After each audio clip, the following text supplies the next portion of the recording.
Everybody, my name is Matthew DiCerbo. I work as a biomedical engineer for Vitro Diagnostic Solutions, or IVDS, and we're developing the Homocysteine Now platform. So essentially what that is, it's a point-of-care test to measure homocysteine levels at home.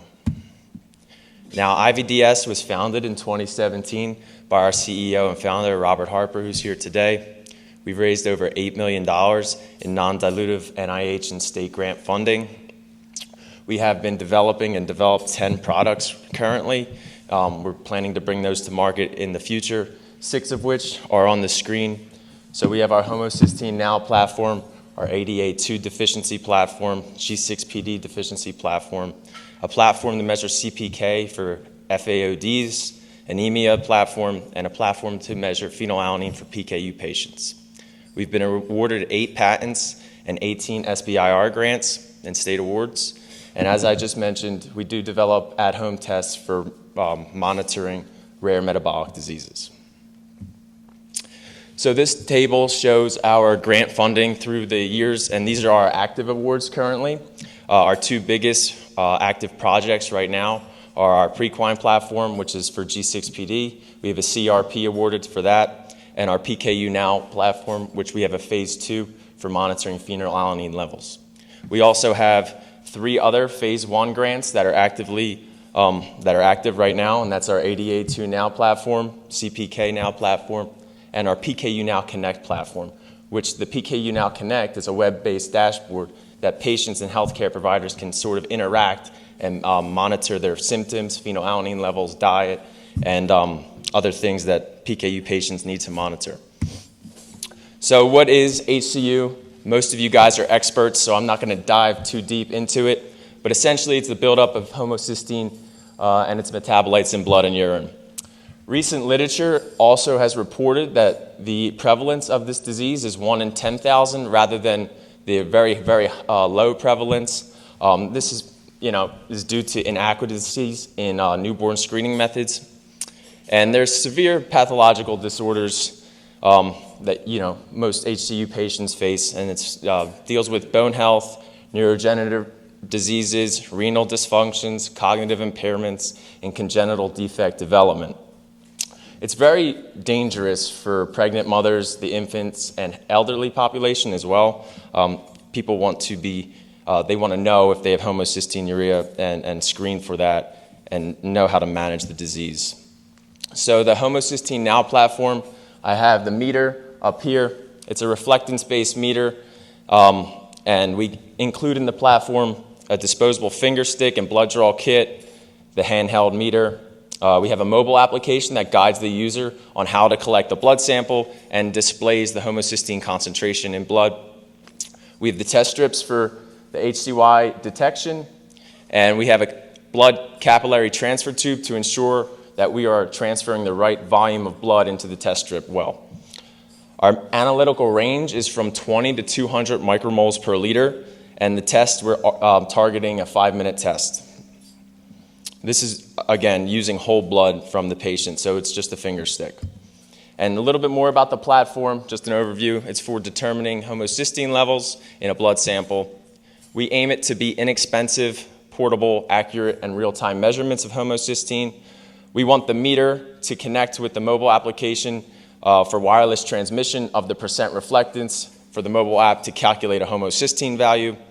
And we have an easy-to-follow directions of use that guides the user on how to perform the test. And eventually, we want to develop something like the PKU Now Connect for homocysteine so patients and healthcare providers can interact in a web-based dashboard.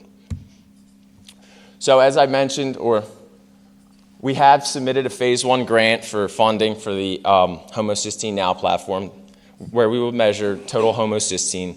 And we want to finalize that formulation for once we're awarded this grant. We have five goals, 5 aims.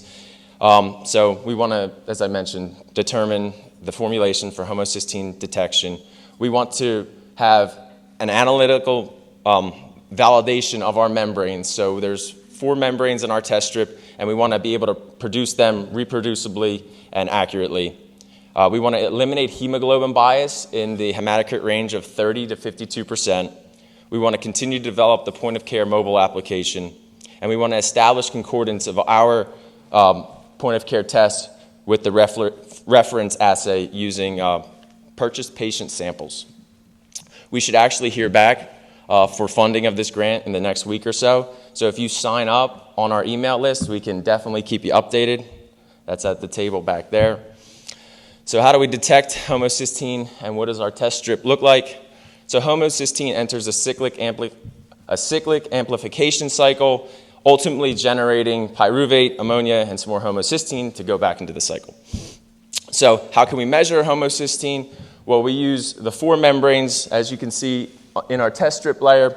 The first 3 are the blood separation membranes, and the 4th layer is a reagent layer that will interact with the analyte of choice and change colors depending on the concentration of the analyte. Where here you can see pyruvate is an output of the cycle, and that is actually what our test strip's measuring, the pyruvate. And the more homocysteine, the quicker color development of, and the darker the test strip will be. So the HCY now, directions of use are as follows. The patient will scan a QR code that has, it's a calibration for the lot of test strips, so that we can link the lot of test strips with specific data. You'll input your name, the date, and patient ID. You'll then insert a test strip. The meter will recognize it's inserted, and then you'll be prompted to collect a blood sample.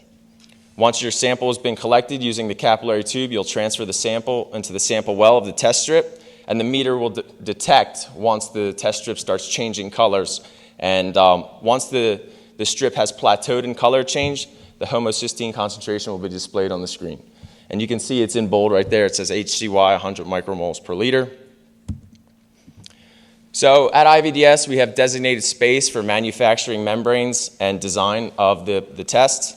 We have an automatic coating system, which essentially what this is, it's a way for us to coat our membranes consistently and have that validated manufacturing process. Once the membranes are all coated, we then put them on our custom-built machine. It's a membrane slitter and ultrasonic welding machine. So the membranes will pass through this machine, be welded together so that they're in contact, and then be passed through a slitter and slit into 5 millimeter wide ribbons. And then we can place those ribbons inside the test strip, as you see inserted in the rendered meter image. So then how do we predict the homocysteine values or measure homocysteine? We use what's called a dose response curve. So what we'll do is we'll spike blood with a known concentration of homocysteine to the concentration and record that percent reflectance with the software in-house. We then map these points throughout a graph and are able to fit a line to that. So our curve set will predict the values of homocysteine based in blood based on the percent reflectance the meter is relaying to the mobile application.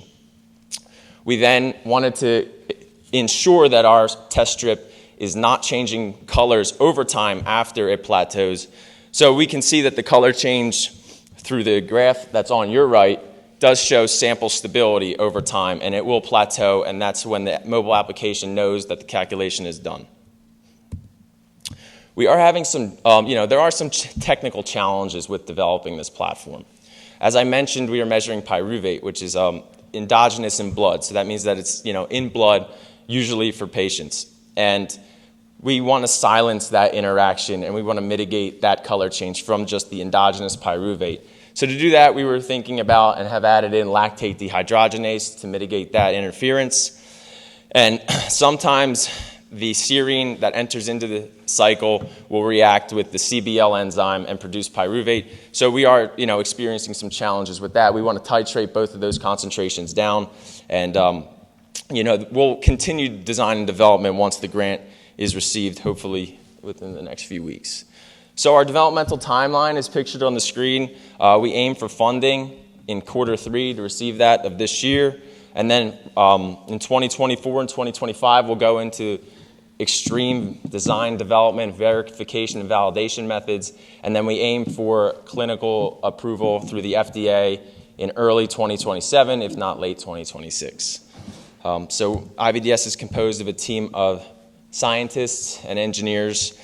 We have, like I said, our founder, Robert Harper, and his CEO. And we have an upcoming scientist who's going to be working at IVDS soon, who's his daughter. So we appreciate all of your feedback from the last day. And if you guys could sign up and we can email you updates from IVDS, that'd be great.